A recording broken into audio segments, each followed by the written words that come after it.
Hi, Martin here, and today I'm going to show you 5 amazing AI tools. So let's get started.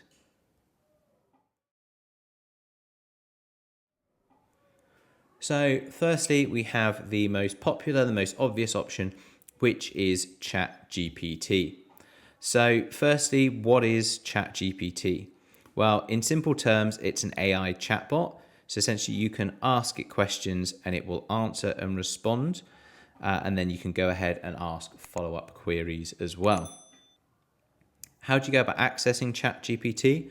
Well, simply head to chat.openai.com and create yourself a free account. Once you've created that free account, you'll be greeted with this interface here. So a very simple interface. You have a few examples here of what you could ask ChatGPT. Some of the capabilities and some of the limitations are outlined as well. Other than that, the only part you need to worry about is at the bottom where it says send a message. So this is where you can type your question. Okay, so I can say plan a 4-day trip to Rome. I'm gonna then hit this green icon here. And what that will do is plan a 4-day trip to Rome for me. Now, the great thing about ChatGPT and chatbots in general is that you can go ahead and ask follow-up questions. So if I've got my 4-day plan here, I could then go, could you please create a new plan for day 2? And it will go ahead and then give me an alternate to that second day of my trip. So what are the pros of ChatGPT? Well, there is a free version. It is, as you can see, very simple to use. Essentially a text box and you ask your questions and the responses that you get are very, very quick.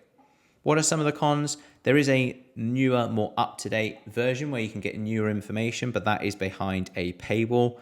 As with any chatbot, the information is not always 100% accurate, and it can sometimes take a little bit of training with the types of questions that you're asking to get to the answers that you are looking for. So, what do we have next? So I've switched over to Microsoft Edge to talk a little bit about Bing Image Creator. So Bing Image Creator is an AI tool that creates images based on your text. So how do you access? We need to head to bing.com/create and then click that join and create button. So once you've done that, you'll see here, okay, you will need to be logged in with a Microsoft account.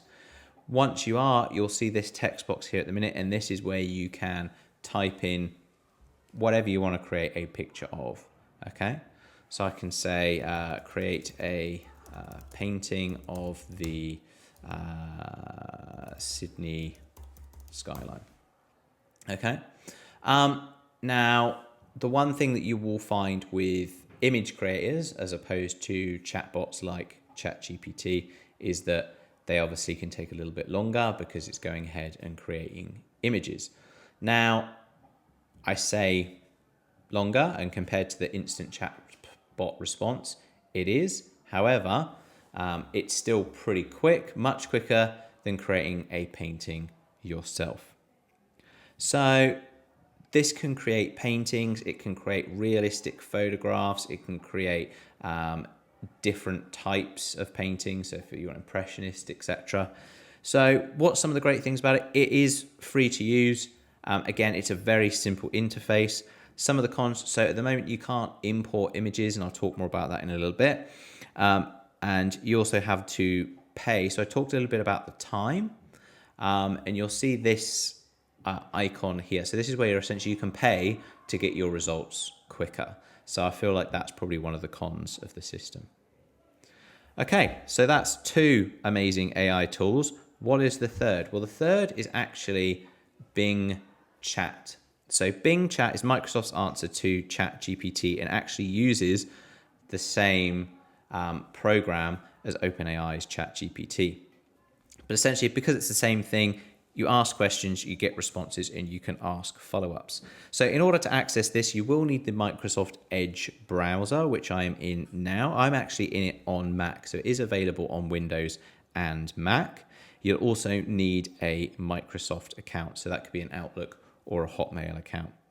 So once you've opened up Edge and you've headed to Bing, you'll end up on this search by default. So you need to switch over to chat, and then essentially you can see that this interface is not a million miles away from what the ChatGPT interface looked like. Okay, so we essentially have our box down here.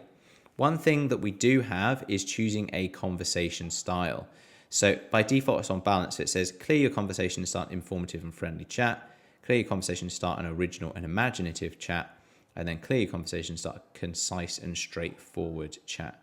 Okay, so it's that balance between kind of the precision and the creative. So most of the time you want to keep it balanced, but have a play around with the creative and precise and see if that gives you more of the types of answers that you might be looking for. So how do we use it? Same as ChatGPT, we essentially type in our question at the bottom. So again, I can go plan a 3-day trip to Paris this time. So essentially, one thing that I've found with Bing is that it does take a little longer than what ChatGPT does. However, the responses that you get can be very, very similar. So you can see now it's generating my 3-day trip. Now, a couple of things to note here. So one is it will actually give you web addresses. So the fact that Bing is a web search engine, it'll give you web addresses where you can kind of follow up on some of this information. One of the other cool things it does is it actually gives you suggestions for follow-up questions. Okay, so I can go, well, what's the best time to visit Paris? I can just click on that suggested follow-up question, and then it will give me my response. So what are some of the pros of Bing Chat? It is free. It has those follow-up suggestions, which I actually think are really useful, and the search engine built in with those website suggestions. Some of the cons, like I said, it's a little slower. It also has limited prompts. So you'll see here it says 1 out of 20, 2 out of 20. So you can only do 20 per conversation. And you also have to have the Microsoft Edge browser.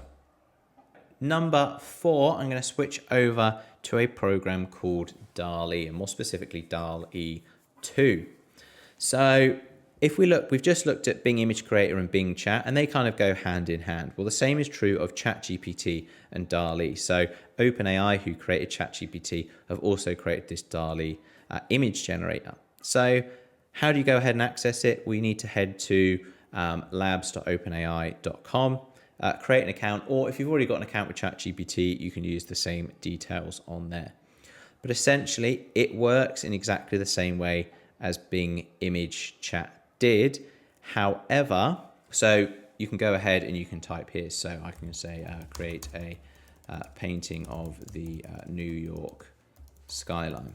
However, if I go and try and click generate, it's going to say that I'm out of credit. So there is no free option for DALL-E. But I'm just going to scroll through a couple of images here that will show you the types of results that you can get when you put your query in. So it works very, very similarly to Bing.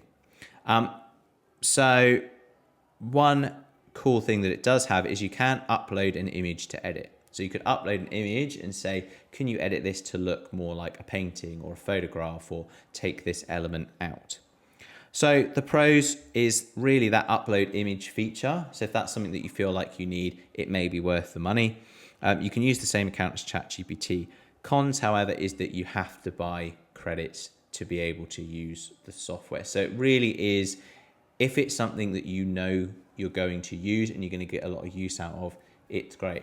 Otherwise, if you're unsure, I'd suggest maybe using something like Bing Image Creator. And then if you feel like you need more functionality, then it might be worth paying for some credits for DALL-E. Okay, and last but not least is number 5, and that is Google Bard. So Bard is Google's experimental conversational AI chat service. So essentially, Google's version of Bing Chat or ChatGPT. They call it experimental because it's kind of in their very early phases. So It's easy to access. Head to bard.google.com, log in with a Google account, and then from there you can see interface very similar to ChatGPT and Bing Chat. So you can enter your prompts here in the window at the bottom. So let's go for plan a 2-day trip to London.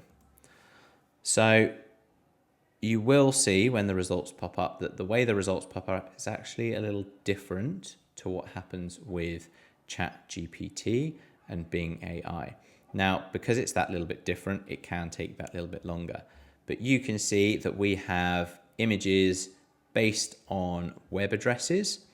So the kind of clear difference is that it pulls information from the web. So obviously Google being the biggest web search engine, it's pulling that information from the web and presenting that all to you in this conversational format. So the fact that it's got these kind of images embedded in it, so it's not just saying go and visit this, it's saying go and visit this, this is what it's going to look like, which, you know, is quite a cool feature and something that differentiates it from other chat bots. So pros: pulls from the web, image results. Cons: can be slower than other chatbots, and it is still in beta. So there you have it. That's 5 AI tools that you can go and try right now. I hope you found this video useful. If you have, please like the video, comment, and subscribe for more. Thanks, and I'll see you in the next video.